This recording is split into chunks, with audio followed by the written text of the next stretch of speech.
I stood frozen at the entrance of Giovanni's Italian restaurant, my hands trembling as I stared at the massive congratulations banner hanging above the private dining room. The elegant gold lettering didn't spell out my daughter Emma's name like I'd specifically requested 3 weeks ago. Instead, it proudly displayed Tyler Jackson in bold script, my brother's 18-year-old son, who barely managed to graduate high school with a 2.1 GPA. My ex-wife Patricia approached with that familiar sweet smile that always preceded her most devastating manipulations. She explained cheerfully that Tyler needed this recognition more since he'd struggled so much academically, while Emma got plenty of attention at school already. My daughter stood beside me in the beautiful navy graduation dress I'd bought her last week, her eyes filling with tears as she whispered that everything was fine and we shouldn't make trouble.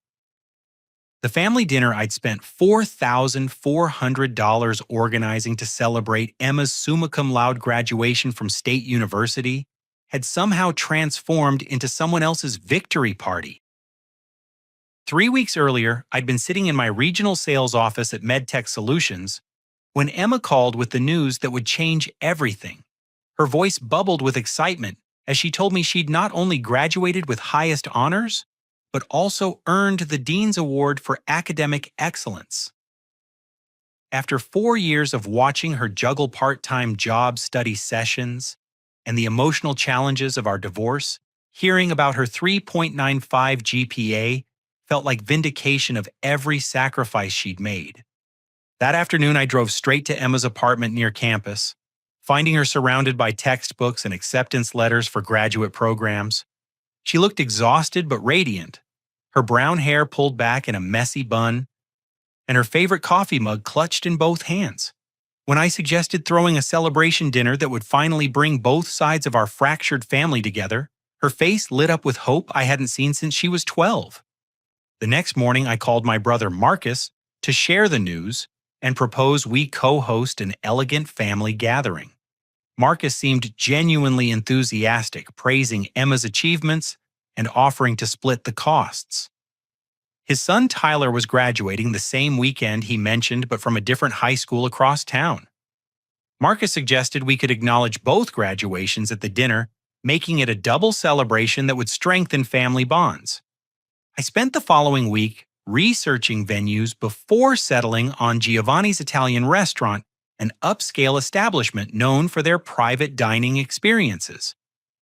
The cost was significant but worthwhile, $2,200 for the exclusive use of their Tuscan room, which featured warm lighting, exposed brick walls, and seating for 20 guests.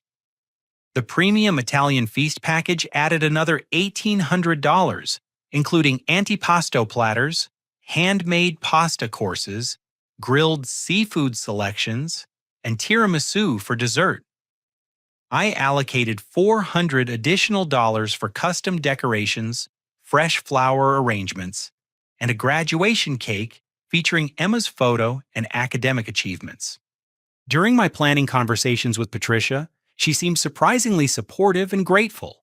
She praised my generosity and mentioned how meaningful it would be for Emma to see both parents working together for such an important milestone. Patricia even offered to coordinate with the extended family, ensuring everyone could attend and making the event feel truly special. My anticipation grew each day as I finalized arrangements with the restaurant manager, confirmed the menu selections, and arranged for professional photography to capture the evening. This felt like my chance to be the father Emma deserved, the one who could orchestrate magical moments and bring our complicated family together in celebration of her remarkable accomplishments. Emma called me daily with updates about her excitement, sharing details about the graduate programs, considering her applications, and expressing gratitude that finally both sides of our family would celebrate her achievements together. She'd grown tired of smaller, divided celebrations, where she felt obligated to downplay her success to avoid making others uncomfortable. The evening before the dinner, I arrived at Giovanni's to personally inspect the setup and ensure every detail met my expectations. The manager Giuseppe walked me through the reserved space, confirming the seating arrangement, menu timing, and decoration placement. Everything appeared perfect for Emma's special night. Saturday afternoon, I dressed carefully in my best charcoal suit and picked up Emma from her apartment. She looked stunning in her navy dress, her hair professionally styled, and her smile brighter than I'd seen in months. During our drive to the restaurant, she thanked me repeatedly for creating this opportunity and expressed hope that maybe this dinner would mark a new beginning for our family relationships. We arrived at Giovanni's 30 minutes early, eager to greet guests and ensure everything proceeded smoothly. But as we approached the private dining room entrance, my stomach dropped with the force of a physical blow. The beautiful congratulations banner I'd specifically ordered with Emma's name and graduation details instead proclaimed Tyler's achievement in bold, festive lettering. Giuseppe approached with obvious confusion, explaining that a woman claiming to be my wife had arrived 2 hours earlier with additional family members. She'd insisted there had been a miscommunication about the celebration's honoree and provided new banners, decorations, and even cake specifications featuring Tyler's name and photo. The staff had reluctantly made the changes, trusting her authority and wanting to avoid disappointing what appeared to be the organizing family. My hands began shaking as the full scope of this betrayal became clear. Patricia hadn't just made a mistake or misunderstood the evening's purpose. She'd deliberately orchestrated a calculated deception designed to steal Emma's moment and redirect it toward Tyler, whose graduation represented the bare minimum achievement rather than Emma's exceptional success. Standing in that restaurant entrance, watching my daughter's face crumble as she processed this ultimate rejection, I realized that some family wounds cut deeper than any dispute over money or custody arrangements. This was an attack on Emma's worth, her achievements, and her place within our family structure. Patricia and Marcus had conspired to diminish my daughter's moment of triumph, transforming her celebration into Tyler's consolation prize. The first family members began arriving as Emma and I stood processing the banner revelation. My parents, Robert and Helen, entered with broad smiles and gift bags, immediately gravitating toward the Tyler decorations with enthusiasm that felt like another slap across my face. They'd driven 3 hours from their retirement community specifically for this dinner, but their excitement seemed entirely focused on celebrating Tyler rather than acknowledging Emma's academic achievements. Patricia's sister Janet arrived with her husband Steve, both carrying wrapped presents and bouquets of flowers. They greeted Emma politely but briefly before launching into animated conversations about Tyler's graduation plans and summer job prospects. The contrast between their energy discussing Tyler versus their perfunctory acknowledgement of Emma became increasingly painful to witness. Marcus appeared 30 minutes later with Tyler and his wife Sandra, both looking unusually pleased with themselves. Marcus immediately began working the room like a politician, thanking everyone for supporting Tyler through his academic struggles and praising the family unity this celebration represented. He made several pointed comments about how Tyler had overcome learning challenges and family instability, subtly implying that his son's basic graduation carried more significance than Emma's exceptional performance. My growing realization that this conspiracy involved multiple family members hit like ice water through my veins. These weren't innocent misunderstandings or simple scheduling conflicts. Multiple adults had coordinated to steal Emma's celebration and redirect it toward Tyler, treating her achievements as less worthy of recognition and support. During cocktail hour, I overheard conversations that revealed the depth of this betrayal. Patricia had apparently contacted family members weeks earlier, explaining that both graduations would be celebrated, but emphasizing Tyler's needs for encouragement and support.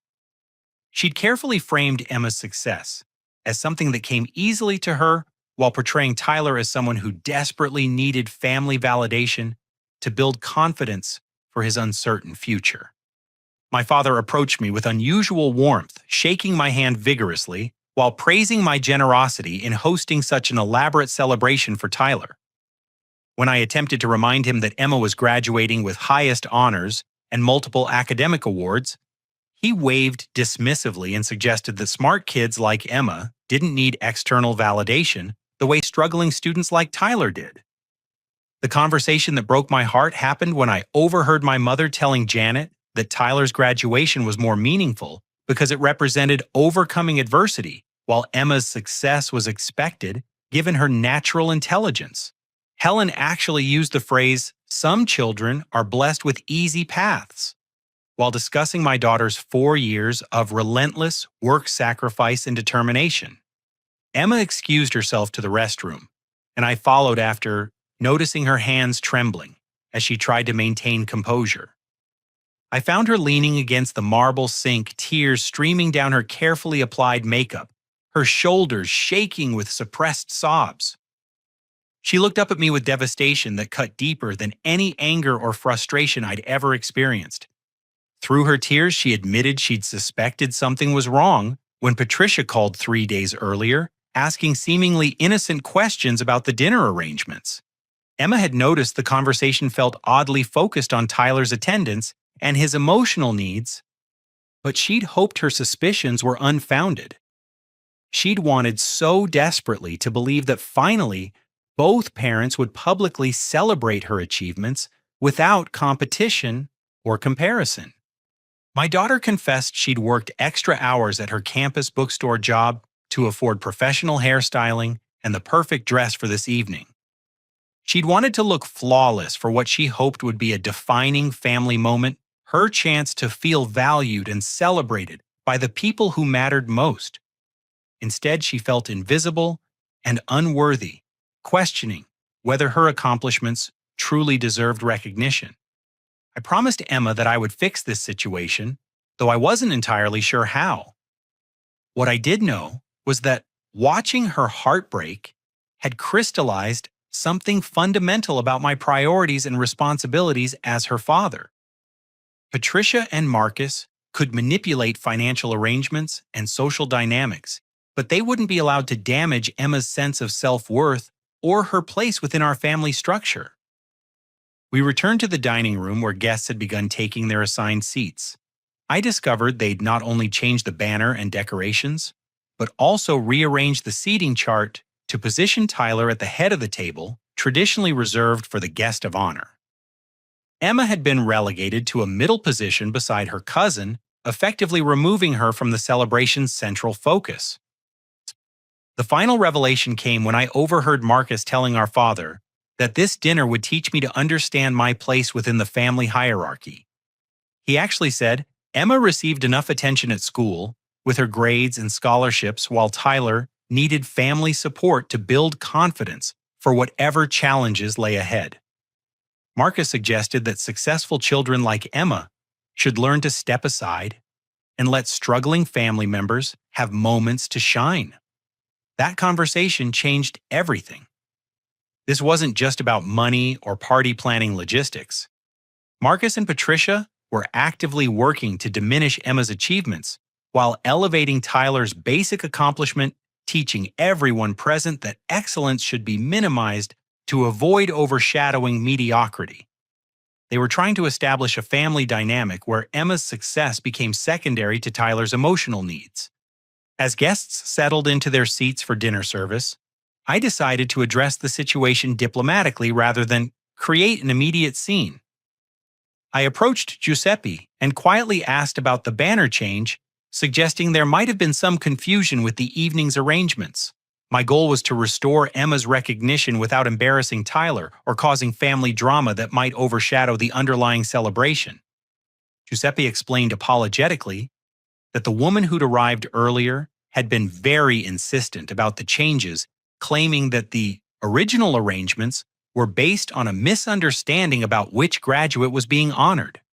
She'd brought new decorations, provided Tyler's photograph for the custom cake, and even upgraded several menu items while adding expensive wine selections to the evening's offerings.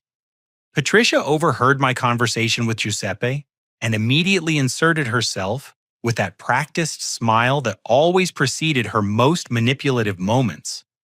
She placed her hand on my arm with false sympathy, suggesting I must be confused about the evening's purpose, since Tyler's graduation was obviously the primary celebration. Her tone carried just enough concern to make my questioning seem unreasonable, while positioning herself as the helpful ex-wife trying to manage my apparent misunderstanding. When I persisted in asking about Emma's recognition, Patricia's demeanor shifted to mild frustration, mixed with condescending patience.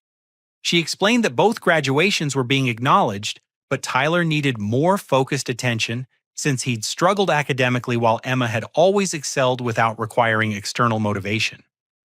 Patricia actually suggested that celebrating Emma too prominently might make Tyler feel inadequate about his own achievement. Marcus joined our conversation with increasing defensiveness, challenging my memory about the evening's planning, and suggesting I was creating problems where none existed. He accused me of trying to overshadow Tyler's accomplishment and reminded me that successful people should be generous in supporting family members who faced greater challenges. His tone carried underlying aggression that made several nearby guests uncomfortable. My parents approached and immediately took Marcus's side with my father, suggesting I was being difficult, and my mother adding that Emma should feel grateful to be included in such an elaborate celebration. Helen actually told me that smart children like Emma would understand the importance of supporting struggling family members like Tyler, framing my concern as selfish rather than protective. Emma returned from the restroom to overhear this discussion about her attitude problem and her need to be more supportive of Tyler's emotional requirements. She stood in the doorway listening as her own family members discussed her character defects and her obligation to minimize her success for Tyler's benefit. The expression on her face shifted from hurt to something approaching betrayal as she realized how many people had coordinated to diminish her achievements. The breaking point arrived when Patricia announced loudly enough for the entire table to hear that Emma should feel grateful for the invitation to Tyler's celebration, since it demonstrated the family's commitment to including everyone in important moments.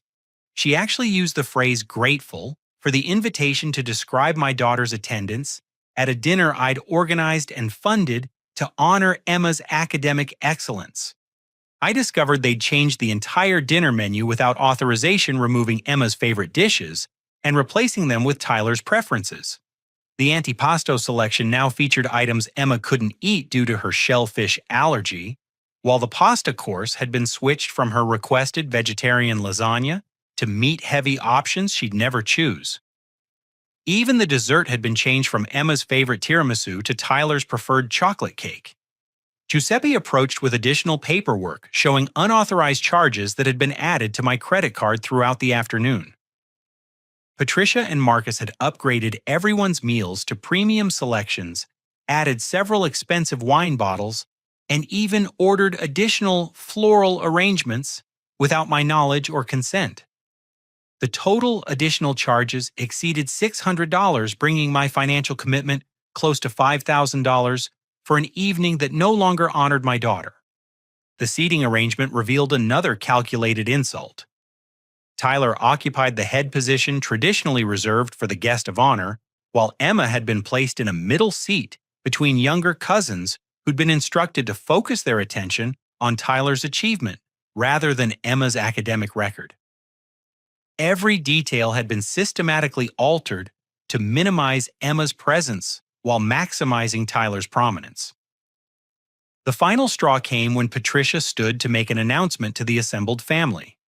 She smiled broadly while explaining that she and Marcus had been discussing Tyler's college plans and felt it would be wonderful if Donald could provide housing and financial support during Tyler's freshman year. She suggested that since Donald had more space in his apartment and greater financial resources, it would be natural for him to take responsibility for Tyler's college expenses and living arrangements. Patricia presented this suggestion as though it were a foregone conclusion, expecting me to agree publicly in front of the entire family. She'd orchestrated the entire evening to create a situation where refusing to support Tyler would appear selfish and mean-spirited, especially after everyone had witnessed my apparent generosity in hosting this elaborate celebration in his honor. The manipulation was breathtaking in its calculated precision. Patricia and Marcus had stolen Emma's celebration, redirected it toward Tyler, added unauthorized expenses to my credit card, and then leveraged the resulting dynamic to extract ongoing financial commitments for Tyler's college support.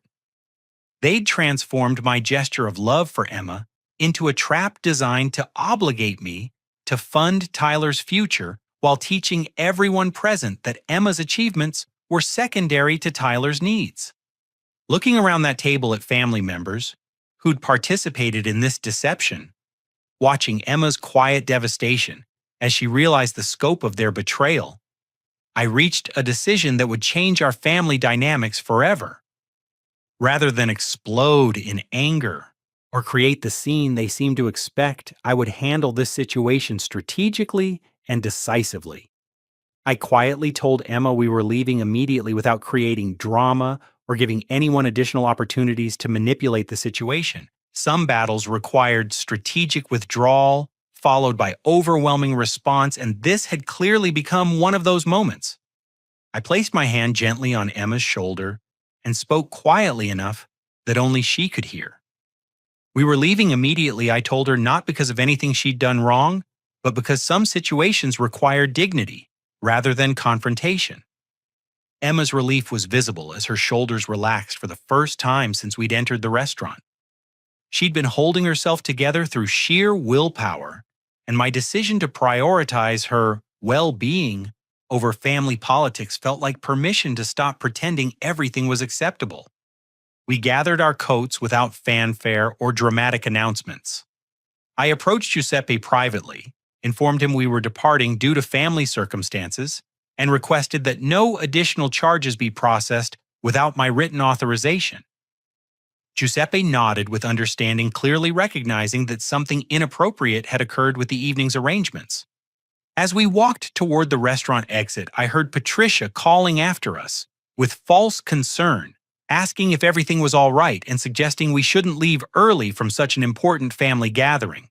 Her tone carried just enough sweetness to make our departure appear unreasonable to anyone who hadn't witnessed the systematic manipulation that had preceded it. Marcus attempted to follow us into the parking lot, calling my name and insisting we needed to discuss the evening's arrangements like reasonable adults.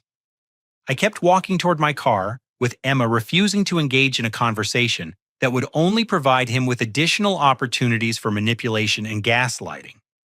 During our drive away from Giovanni's, Emma remained quiet for several miles before finally breaking down completely. She cried with the intensity of someone who'd been holding back tears for hours, her body shaking with sobs that seemed to release months of accumulated hurt and frustration. I pulled into a parking lot and held her while she grieved not just for this evening, but for years of feeling secondary within our complicated family structure. Through her tears, Emma revealed details about other occasions when Patricia had manipulated situations to favor Marcus's family over her accomplishments. She described graduation parties that had been postponed to accommodate Tyler's scheduled family vacations, where her academic achievements were downplayed to avoid making Tyler feel inadequate, and countless dinner conversations where her success was treated as expected rather than celebrated.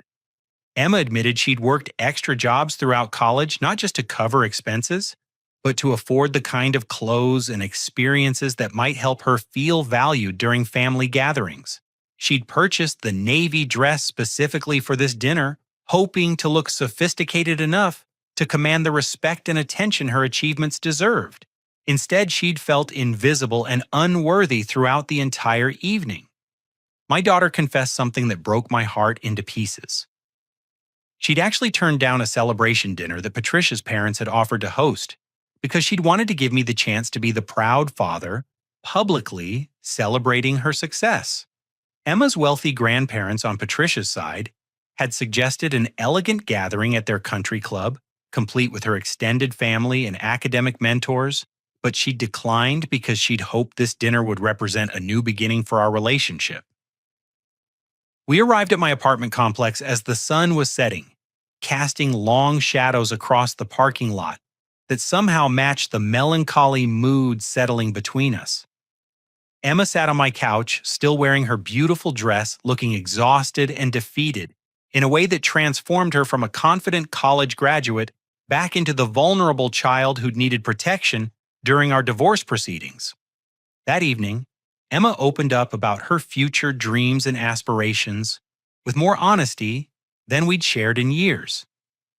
She talked about graduate school applications, career goals in environmental law, and her hope to make meaningful contributions to wildlife conservation efforts. Her intelligence and passion were evident as she described research projects and internship opportunities, making it even more painful to realize how systematically her family had worked to diminish these remarkable achievements. As Emma finally fell asleep on my couch, still wearing her graduation dress, because she was too emotionally drained to change clothes, I began planning my response to this calculated betrayal. Patricia and Marcus had manipulated family dynamics stolen. Emma's celebration added unauthorized charges to my credit card and attempted to extract ongoing financial commitments through social pressure and public embarrassment. But their most serious mistake was underestimating my commitment to protecting Emma's emotional well-being and ensuring she understood her own worth. They'd treated my love for my daughter as a weakness they could exploit, failing to recognize that attacking Emma would transform me from a cooperative family member into a determined adversary. I spent the next several hours methodically reviewing every financial transaction related to the dinner arrangements. I documented the original agreements, the unauthorized changes, and the additional expenses that had been added without my consent. I gathered email correspondence, receipt copies, and credit card statements that would support my position in any future disputes. My first action was calling my credit card company's after-hours customer service line to dispute the unauthorized charges that Patricia and Marcus had added throughout the afternoon. The representative was sympathetic and helpful, immediately freezing the disputed amounts while beginning a formal investigation into the fraudulent activity. Next, I contacted Giovanni's restaurant and spoke with Giuseppe about the evening's events.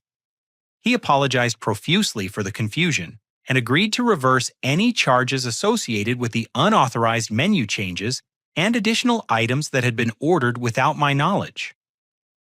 Giuseppe also offered to provide written documentation of the changes that had been made to the original arrangements. By 3 o'clock in the morning, I'd successfully initiated the process of reversing every unauthorized expense while documenting the systematic deception that had transformed Emma's celebration into Tyler's manipulation opportunity. But financial recovery was only the beginning of my response to this betrayal. Patricia and Marcus had declared war on my daughter's emotional well-being, and they were about to discover that some battles carry consequences far beyond their original scope of manipulation. The next morning brought a series of increasingly frantic phone calls as my financial countermeasures began taking effect. Patricia's first voicemail sounded confused and slightly annoyed, asking why there seemed to be problems with the restaurant payments and suggesting there must be some technical error with my credit card processing. Her tone still carried that practiced sweetness, as though she genuinely believed I might accept her innocuous explanation. Marcus called 20 minutes later with obvious agitation, demanding to know why I was causing problems with the dinner arrangements and accusing me of trying to embarrass the family over minor logistical issues. His message revealed that Giuseppe had contacted them about the payment reversals, creating the kind of public scrutiny Marcus clearly wanted to avoid. By mid-morning, I'd received 6 additional voicemails with escalating urgency and decreasing politeness. Patricia's later messages dropped the pretense of confusion and moved toward threats about legal action if I continued interfering with family events. Marcus became increasingly aggressive, suggesting I was mentally unstable and warning that my behavior would damage my relationship with Emma and the extended family. During my lunch break at MedTech Solutions, I conducted additional research into Marcus's recent financial history through publicly available records and family information I'd gathered over the years. What I discovered painted a disturbing picture of financial irresponsibility and systematic manipulation that extended far beyond the graduation dinner deception. Marcus had been borrowing money from our parents for over 2 years, claiming various emergencies and temporary setbacks that required family assistance. He'd convinced Robert and Helen to provide several $1,000s for Tyler's tutoring expenses, vehicle repairs, and medical bills that may or may not have been legitimate. My investigation suggested Marcus had been living significantly beyond his means while using family sympathy to cover the shortfall. The most shocking discovery came through conversations with mutual acquaintances who revealed that Marcus had been using my name as a character reference for small personal loans throughout our extended social network. Several people mentioned how generous Donald was to help his brother through financial difficulties, praising my family loyalty and willingness to support Marcus during challenging times. I'd unknowingly been portrayed as a financial guarantor for Marcus's borrowing activities. David, my supervisor at MedTech Solutions, noticed my distraction during our afternoon meeting and asked if everything was okay with my family situation. When I briefly explained the graduation dinner deception and subsequent financial manipulation, David became visibly angry and offered both personal support and potential legal resources through the company's employee assistance program. David shared that he'd experienced similar family betrayal during his divorce and understood how devastating it could be when relatives prioritized manipulation over genuine relationships. He suggested documenting everything carefully and considering legal action to protect both my financial interests and Emma's emotional well-being. David also offered to provide character references if legal proceedings became necessary. Around 4 o'clock, Marcus appeared at my workplace, demanding an immediate private conversation about the restaurant situation. Reception called to notify me that an agitated visitor was asking for me, and I could see Marcus pacing in the lobby area through the glass partition. His presence at my professional environment crossed a line that transformed this from family drama into workplace disruption. I informed security about the situation before meeting Marcus in the lobby, ensuring witnesses would be present for any conversation that occurred. Marcus immediately began shouting about my selfishness and my attempts to humiliate Tyler by canceling dinner payments, drawing attention from other employees and visitors throughout the building. When I calmly explained that I'd simply reversed unauthorized charges and disputed fraudulent activity, Marcus became increasingly aggressive and threatening. He accused me of stealing money from Tyler's celebration and suggested I was mentally unstable, clearly intending to intimidate me into restoring the financial arrangements they'd manipulated. Security personnel approached as Marcus's volume increased and his language became more threatening. They professionally but firmly escorted him from the building, while he continued shouting accusations about my character and my treatment of family members. The entire incident was documented through security cameras and witness statements, providing additional evidence of Marcus's unstable behavior. That evening, Emma called from her apartment with obvious distress about the family group chat that had exploded with accusations and demands throughout the day. She'd been bombarded with messages from various relatives questioning my mental state, my financial decisions, and my commitment to family relationships. Emma felt caught between loyalty to me and pressure from family members who were demanding she convince me to restore the dinner payments. I made a decision that would protect Emma from the ongoing family toxicity while ensuring she understood she bore no responsibility for adult conflicts that preceded her involvement. Emma needed to focus on graduate school applications and career planning rather than managing dysfunctional family dynamics that had nothing to do with her behavior or choices. My investigation into Marcus's financial activities had revealed patterns of deception and manipulation that extended far beyond the graduation dinner incident. He'd systematically exploited family relationships for monetary gain while portraying himself as a victim of circumstances beyond his control. The dinner deception was simply the most recent example of his willingness to damage family relationships for financial advantage. Patricia's involvement suggested a coordinated effort to establish ongoing financial obligations that would benefit Marcus's family at Emma's expense. They'd attempted to leverage social pressure and public embarrassment to extract commitments I'd never agreed to provide, using Emma's celebration as the foundation for long-term financial manipulation. But their most serious miscalculation was assuming I would prioritize family peace over Emma's well-being. They'd underestimated my willingness to face family conflict when protecting my daughter's emotional health and ensuring she understood her own value within our fractured but important relationship. The financial countermeasures were just the beginning of my response to their calculated betrayal. The family group chat had transformed into a digital battlefield by the time I checked my phone that evening.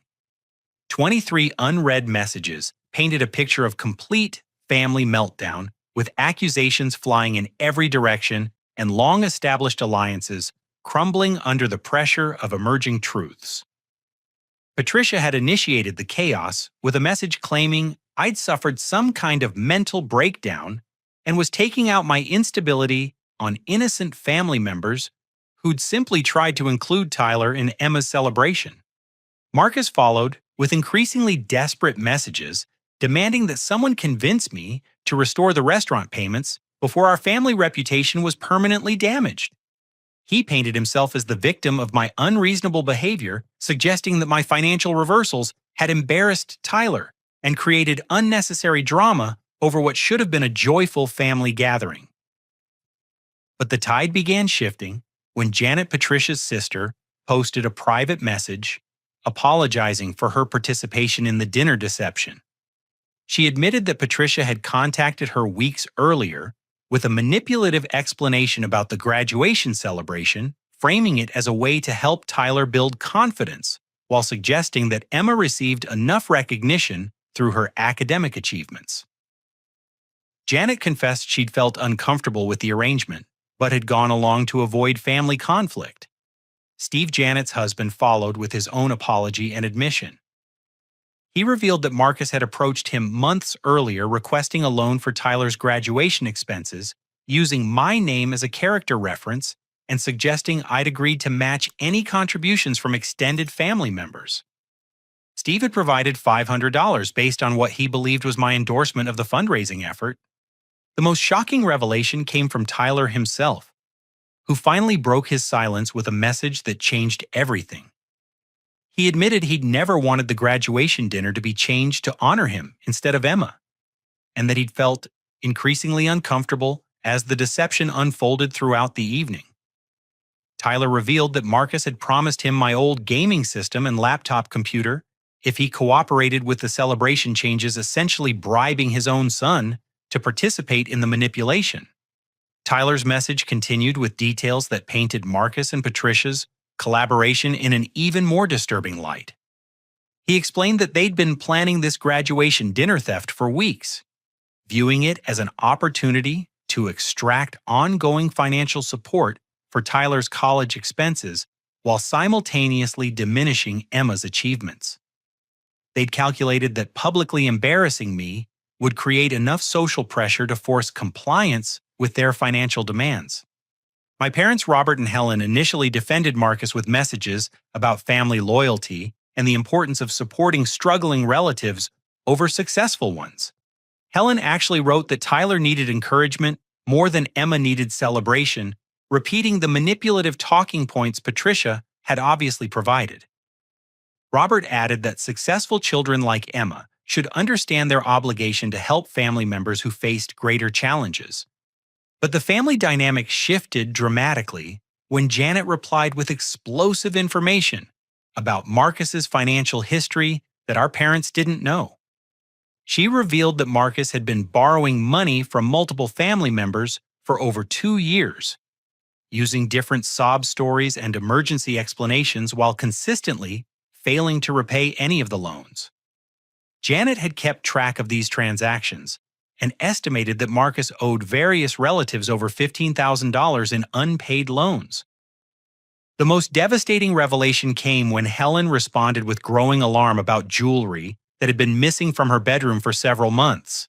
She'd assumed the pieces had been misplaced during their recent move to the retirement community, but Janet's information about Marcus's financial desperation made her reconsider the timing. Helen began listing valuable items that had disappeared, including her mother's diamond ring and several gold bracelets that had significant sentimental value. Robert's anger became evident as he processed the implications of Helen's missing jewelry combined with Janet's financial information. He admitted that Marcus had borrowed over $8,000 from them during the past year, claiming various emergencies, including Tyler's medical expenses, vehicle repairs, and educational costs. Robert had never questioned these requests because he trusted Marcus's explanations and wanted to support his grandson's needs. Patricia attempted to control the narrative with increasingly desperate messages, claiming that everyone was ganging up on Marcus and Tyler over minor misunderstandings. She suggested that family members were being influenced by my mental instability and losing sight of what really mattered, supporting each other through difficult times. Her messages became more frantic as she realized the coordinated deception was unraveling beyond her ability to manage. The breaking point arrived when several family members began sharing their own experiences with Marcus's financial manipulation. Cousin David revealed that Marcus had borrowed $3,000 for Tyler's supposed summer camp expenses, using my name as collateral and suggesting I'd personally endorse the loan. Aunt Margaret admitted that Marcus had convinced her to contribute money for Tyler's graduation gifts, claiming the family was pooling resources to match my generous contribution. Tyler posted another message that completely destroyed Patricia and Marcus's remaining credibility. He admitted they'd planned to use the graduation dinner success as a foundation for requesting ongoing college support, with Patricia suggesting I could provide housing and Marcus calculating I could afford Tyler's tuition expenses. They'd viewed Emma's achievement as an opportunity to establish long-term financial obligations that would benefit Tyler throughout his college years. The most damaging revelation came when Tyler confessed that Patricia and Marcus had specifically discussed how to minimize Emma's accomplishments during family gatherings. They'd strategized about ways to redirect attention toward Tyler's needs while making Emma feel guilty for receiving academic recognition. Tyler had felt increasingly uncomfortable with these conversations, but had been afraid to challenge his father's authority. The family chat exploded with outrage as relatives realized the scope of manipulation that had been occurring behind their backs. Patricia's attempts to defend the situation became increasingly isolated as family members shared their own experiences with Marcus's deception and financial exploitation. The coordinated betrayal of Emma's celebration was revealed as just the most recent example of systematic family manipulation designed to benefit Marcus at everyone else's expense.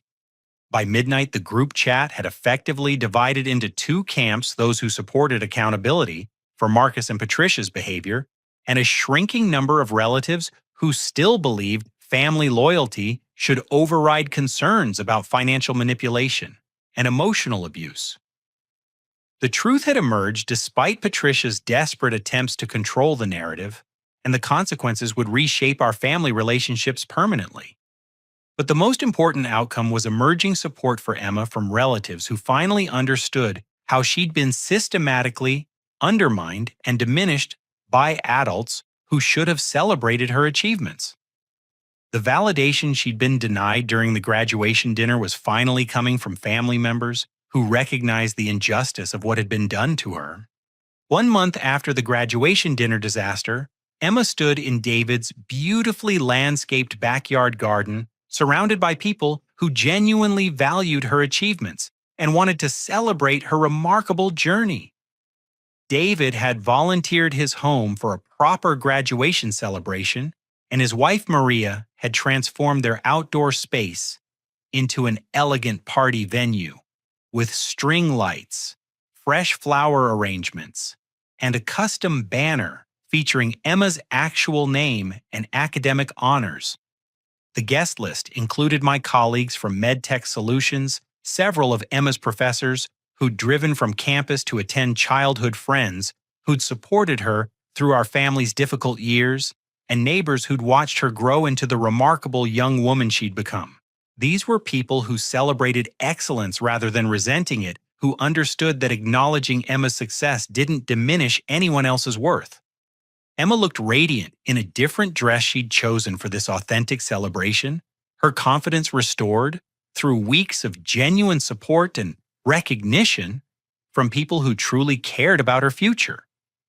She moved through the gathering with grace and joy, engaging in meaningful conversations about her graduate school plans and career aspirations, without worrying that her enthusiasm might make others uncomfortable.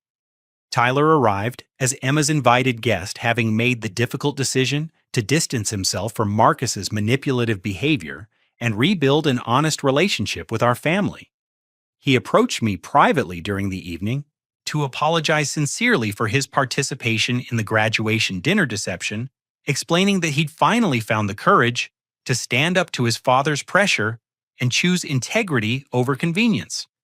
Tyler revealed that he'd been accepted to community college for the fall semester and was planning to live independently while working part-time to support his education. He declined Marcus's offer to pursue the college support scheme they'd attempted to extract from me, choosing instead to build a future based on his own efforts, rather than manipulation and exploitation of family relationships. The most meaningful moment of the evening came when my parents, Robert and Helen, arrived carrying an elaborately wrapped gift and heartfelt apologies. They'd spent weeks processing the revelations about Marcus's financial deception and their own role in perpetuating family dynamics that had damaged Emma's sense of worth and belonging.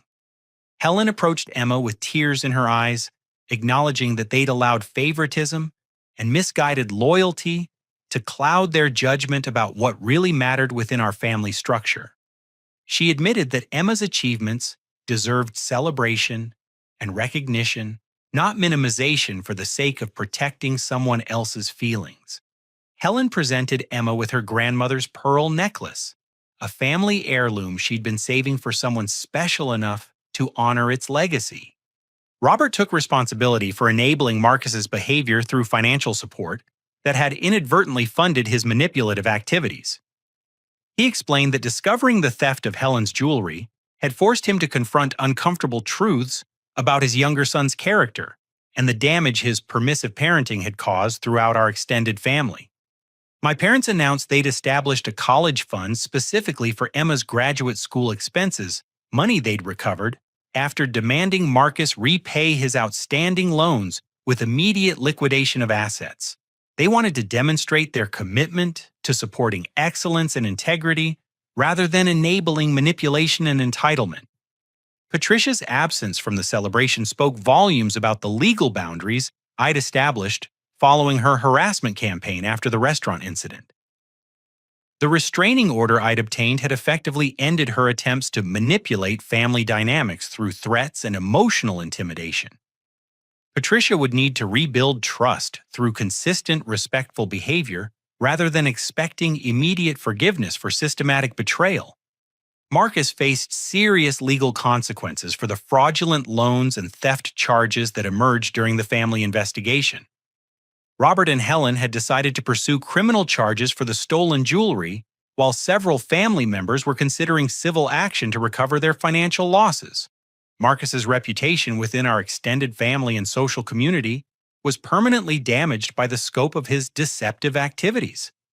The celebration included a toast to Emma's future that brought tears to my eyes as I watched her surrounded by genuine support and admiration. David spoke eloquently about the courage required to pursue excellence while maintaining integrity and compassion, qualities that would serve Emma well in whatever career path she chose to follow. Emma surprised everyone by announcing her acceptance to a prestigious graduate program in environmental law with a full scholarship that would cover tuition, living expenses, and research opportunities.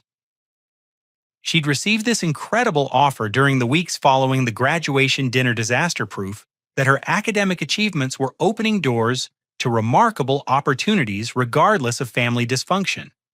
But Emma's biggest surprise came when she approached me privately during dessert to reveal she'd been saving money from her scholarship refunds and part-time work throughout college. She wanted to use these funds to take the father-daughter trip to Europe we'd dreamed about during her childhood, but never thought we could afford. Emma had researched environmental law programs in several European countries and suggested we could combine vacation with visits to universities where she might pursue additional study opportunities. Her gesture represented forgiveness for the years when our relationship had been complicated by divorce, logistics, and family pressures, but also recognition that we'd emerged stronger from recent challenges.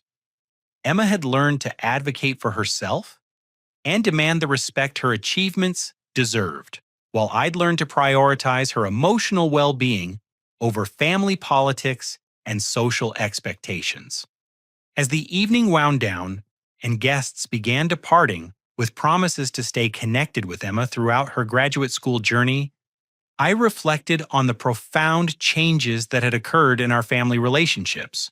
The graduation dinner disaster had initially felt like devastating betrayal, but ultimately it had forced truth and accountability that strengthened our most important connections while eliminating toxic dynamics that had been damaging Emma for years. Tyler approached us before leaving to thank Emma for her forgiveness and to promise that he would earn back our family's trust through consistent, honest behavior. He'd learned difficult lessons about the difference between support and enabling, between family loyalty and participating in manipulation. His relationship with Marcus would require extensive rebuilding, but his commitment to integrity offered hope for eventual healing. David and Maria insisted on sending Emma home with leftover cake and flowers from the celebration, treating her with the kind of parental warmth and pride she deserved to receive from her extended family. They'd become chosen family members who demonstrated that meaningful relationships were built on mutual respect and genuine care, rather than obligatory blood connections. The drive home with Emma provided an opportunity for reflection about the journey that had brought us to this point of renewed closeness and mutual understanding. Emma talked about her excitement for graduate school and her gratitude for finally feeling valued and supported in pursuing her ambitious goals. She'd learned that some people would always try to diminish her success, but that she had the strength and support network to maintain confidence in her own worth. Looking back on the graduation dinner betrayal and its aftermath, I realized that Patricia and Marcus had inadvertently given us a gift by forcing us to examine our family relationships and establish healthier boundaries. Their manipulation had ultimately strengthened Emma's resilience and my commitment to protecting what truly mattered in our lives. Emma's scholarship success and graduate school acceptance proved that excellence creates its own opportunities regardless of family dysfunction or social obstacles. The support she'd received from professors, employers, and genuine friends demonstrated that her achievements were recognized and valued by people who mattered in her professional and academic development. The legal consequences facing Marcus and the financial recovery our family had achieved sent clear messages about accountability and justice that would influence our family dynamics for years to come. Patricia's isolation and Marcus's criminal charges established boundaries that protected Emma from future manipulation while ensuring that toxic behavior carried meaningful consequences. As we arrived at my apartment complex, Emma thanked me for choosing her well-being over family peace during the graduation dinner crisis. She needed to see that someone would fight for her worth and defend her achievements against people who tried to diminish them. My willingness to face conflict and consequences had taught her that she deserved protection and advocacy lessons that would serve her well throughout her personal and professional life. The most important outcome was Emma's restored confidence in her own value and her renewed trust in our relationship as father and daughter. She'd learned that real family members celebrate success rather than sabotage, it support dreams rather than diminish them, and choose love over manipulation when conflicts arise. Sometimes the greatest gift you can give someone you love is showing them they deserve better treatment than they've been receiving. Sometimes protecting what matters most requires the courage to face uncomfortable truths and make difficult choices that upset established patterns. Sometimes justice means refusing to enable manipulation and demanding accountability from people who violated trust and damaged relationships. Emma's story demonstrates that excellence and integrity ultimately triumph over manipulation and mediocrity when supported by people who genuinely care about your success and well-being. Her journey from graduation dinner betrayal to authentic celebration shows that toxic family dynamics can be overcome through courage, determination, and the wisdom to choose relationships that nurture rather than diminish your potential. Looking toward our future together, I felt optimistic about the foundation we'd built through surviving this crisis and emerging with stronger connections and clearer boundaries. Emma's graduate school success would be celebrated by people who genuinely valued her achievements, while our relationship would continue growing based on mutual respect, honest communication, and shared commitment to each other's happiness and success. The graduation dinner disaster had taught us both that family isn't just about blood relations, but about people who choose to support, celebrate, and protect each other through life's challenges and victories. Emma's real family consisted of everyone who'd gathered in David's backyard that evening, people who understood that her success made the world brighter and her dreams worth supporting. Have you ever had to choose between keeping peace and protecting someone you love from family members who didn't value their worth? Sometimes the most loving thing we can do is refuse to accept unacceptable treatment, even when it means facing conflict with people we care about. I'd love to hear your thoughts about standing up for what's right versus maintaining family harmony in difficult situations. Thank you for letting me share Emma's story with you. I hope it reminds you that your achievements deserve celebration and your worth should never be diminished to make others feel better about themselves. Please remember to comment with your own experiences like this story if it resonated with you. Subscribe for more real-life stories about family challenges and personal growth, and share this with anyone who might need encouragement to advocate for their own value. Remember that the people who truly love you will celebrate your success, not try to dim your light to make others shine brighter. You deserve relationships that lift you up rather than tear you down. And you have the strength to demand the respect and recognition your achievements have earned.